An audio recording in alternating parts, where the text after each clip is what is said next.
Ini yang nanyanya orang tahu ini. Bener, denial, betul. Ada tahap-tahap disebutnya denial. Denial itu saya nggak terluka, I'm okay. Ada seorang penulis James Harris kalau nggak salah, bukunya I am okay, you are okay. Dan akhirnya penulis ini matinya bunuh diri. Kenapa? Saya harus mengatakan saya nggak okay, saya punya masalah. Jujur itu membuat kita tenang. Tetapi kalau kita tidak jujur, betul bertopeng, pura-pura bahagia. Kayak ibu-ibu kalau dipoto, pura-pura bahagia. Ganti gaya. Ganti gaya. Itu ibu-ibu banyak gaya banget. Kalau laki-laki, ganti gaya. Ganti gaya. Ganti gaya. Cuma ini doang. Jadi lihat, kalau orang terluka lalu tidak bisa membereskan, dia akan pura-pura pakai topeng. Sepertinya baik, sepertinya tidak punya masalah. Maka bagaimana supaya dia bisa membereskan? Di setiap tempat retret ada yang namanya retret luka batin. Kasih ke sana. Kalau tidak ada, bisa minta bantuan psikolog supaya membereskan. Kalau masih anak kecil, tadi ajak dialog. Kalau anak ini terluka banget, saya pernah kaget sekali Romo. Ini kasus yang membuat saya kaget. Anak kecil usia 6 tahun melempar pisau pada ibunya. Dan anak ini ngomong apa? Mama pernah mau membunuh saya. Saya kaget. Saya kasus ini berat. Saya kasihin ke Romo Soekarno. Beliau di PD Karismatik. Beliau punya sabda pengetahuan. Si ibunya gak mau cerita. Betul. Baru ketahuan oleh Romo ini waktu didoakan. Anak ini mau digugurkan sejak kecilnya. Dan anak ini tahu. Maka waktu dia kelas umur 6. Dia lempar anaknya dengan ibunya dengan pisau. Karena mama mau membunuh saya benci mama. Susah ini, masih kecil. Lalu pastor mendoakan, lalu pastor mengatakan, Bu, setiap malam waktu anak ini tidur, doakan. Doakan.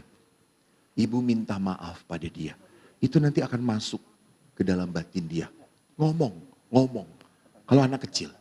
Tapi kalau anak sudah SMA, ingat, kalau sudah SMP, SMA, sulit. Maka butuh orang lain. Butuh psikolog atau BK dari sekolah. BK itu apa jadi? Counseling. Bina counseling. Atau minta bantuan pendamping di setiap paroki itu ada pendamping pasutri ya. Yang pasutri sudah matang bisa. Jadi biasanya kalau ngomong dengan ibunya kan seringkali berkelahi. Pakai orang lain. Jangan Anda yang turun. Setiap orang pasti punya pengalaman luka. Ya. Anak-anak bagaimana bisa, anak-anak juga kan kadang-kadang merasa dibanding-bandingkan. Anak-anak kecewa. Nah, bagaimana taunya anak-anak? Ya kita tidak bisa menggali seperti orang tua. Maka kalau Anda merasa bahwa itu menyakiti anak, ajak ngobrol anak-anak. Karena anak-anak gen alpha, gen Z, kan X, Y, Z. Beberapa kan baby boomers dan beberapa ini adalah generasi Adam dan Hawa, ini kelihatannya. Awet tua. Tapi kan anak-anak generasi alpha itu senang apa? Berdialog. Walaupun mereka senang sekali pakai handphone, betul. Tapi tolong ambil waktu, beri contoh, mama juga gak pakai handphone dulu. Kamu taruh handphonenya, yuk ngobrol, bicara. Jangan Anda ngajak ngobrol anak tetapi Anda masih sibuk dengan handphone Anda. Gak mau anak. Contoh dulu, baru anak akan ikut. Jangan bawa handphone saat ngobrol dengan anak Anda. Taruh dulu. Perlihatkan, mama juga ada yang penting loh, mama tinggalkan. Sekarang mama mau ngobrol, kenapa? Kedua, jangan pernah terlalu banyak kata jangan pada anak-anak.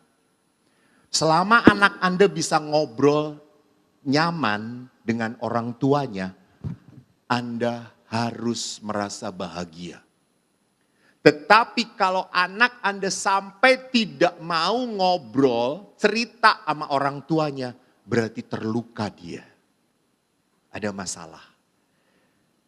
Jangan sampai kalau anak cerita, mah, tadi ada temanku ketahuan ngerokok di sekolah. Langsung kan orang tua langsung panik.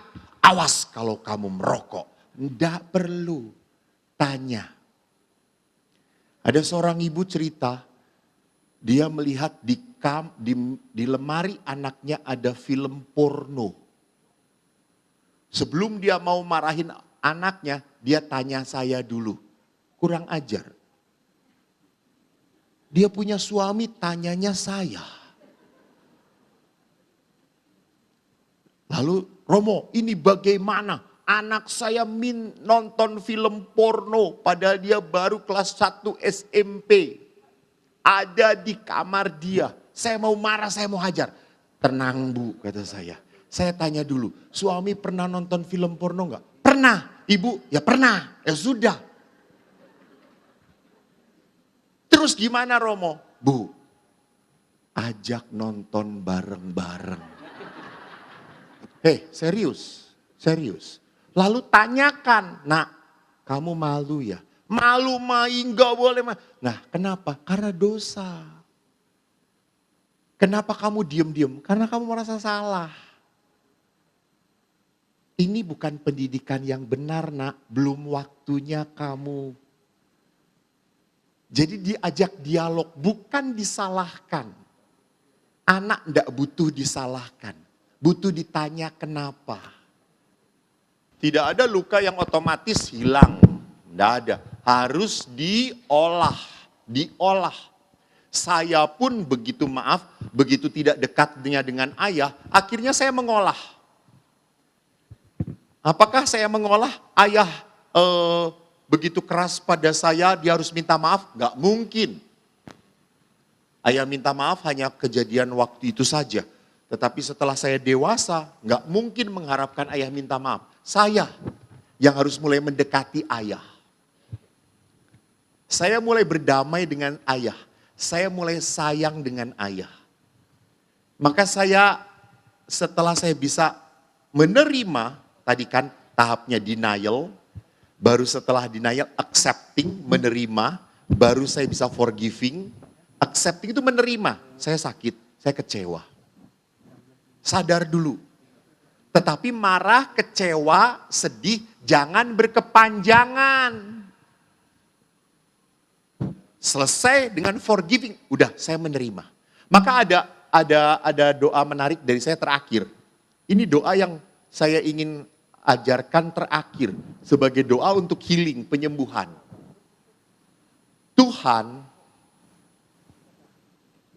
berikanlah aku ketenangan untuk menerima hal-hal yang tidak bisa kuubah dalam hidupku.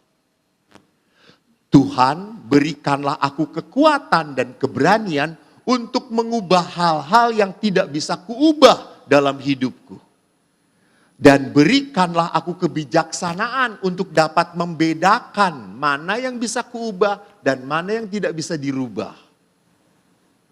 Karakter ayah saya yang keras seperti itu bisa dirubah atau tidak? Nah, saya hanya bisa menerima. Istri saya yang cerewet bisa dirubah atau tidak?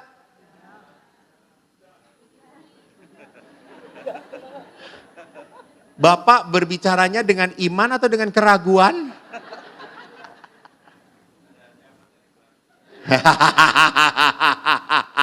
Betul. Hanya bisa diterima. Diterima, bukan diubah. Diterima.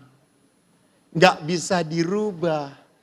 Saya tinggal dengan 10 pastor di Pratista.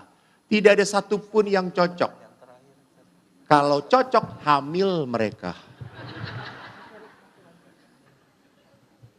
Tetapi walaupun 10 pastor tidak cocok dengan saya mau bahagia dengan mereka. Saya mau membuat mereka bahagia. Saya kalau kemana-mana bawa oleh-oleh, biar mereka senang. 3 minggu yang lalu saya istirahat, enggak mau ngasih kemana-mana. Para pastor datang kepada saya, kok nggak pergi-pergi? Lemari udah kosong, nggak ada oleh-oleh. Jadi lihat di sini, saya harus berani menerima hal-hal yang tidak bisa saya ubah dalam hidup saya. Itulah apa? Accepting. Setelah orang menerima, baru bisa dia memaafkan. Setelah saya menerima berdamai dengan ayah, saya kalau ketemu ayah selalu memeluk. Dan ayah saya selalu memeluk saya juga.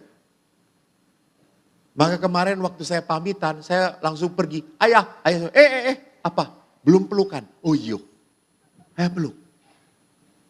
Dan Anda tahu, waktu ayah meninggal 8 bulan yang lalu, saya sedang tugas di Sumba. Hari Jumat saya diberitahu ayah masuk ICU. Saya Sabtu pulang. Saya telepon adik sedang di ICU. Saya lihat ayah. Saya berkata, ayah tunggu dulu. Eko mau ketemu. Eko hari ini pulang. Tunggu. Saya naik pesawat. Pas turun dari pesawat di Jakarta, adik WA, ayah makin drop. Saya telepon, yuk kumpul lagi. Saya mau berdoa. Saya lihat ayah dari kameranya sudah pelan. Saya berkata, ayah jangan tunggu Eko. Silahkan. Eko mau minta maaf. Karena Eko walaupun pastor sering mengecewakan ayah. Dan Eko terima kasih ya ayah. Eko bisa jadi pastor seperti ini karena pendidikan ayah. Saya pastor, saya berkati ayah. Saya berkatin, saya tutup. 1 menit kemudian adik saya WA, ayah meninggal. 2 jam kemudian saya sampai rumah sakit. Saya berkata kepada adik-adik, saya mau mandiin ayah. Adik-adik ngomong, saya juga. Lalu waktu saya mandiin, saya masih bisa bercanda dengan ayah. Ayah, dulu waktu kecil ayah mandiin anak-anak pakai air hangat. Sekarang Eko mandiin ayah pakai air dingin. Saya lapin ayah, saya masih bisa bercanda. Tapi pada saat saya memeluk ayah, saya menangis. Ayah tidak memeluk saya lagi. Lihat, hidup itu ada waktunya.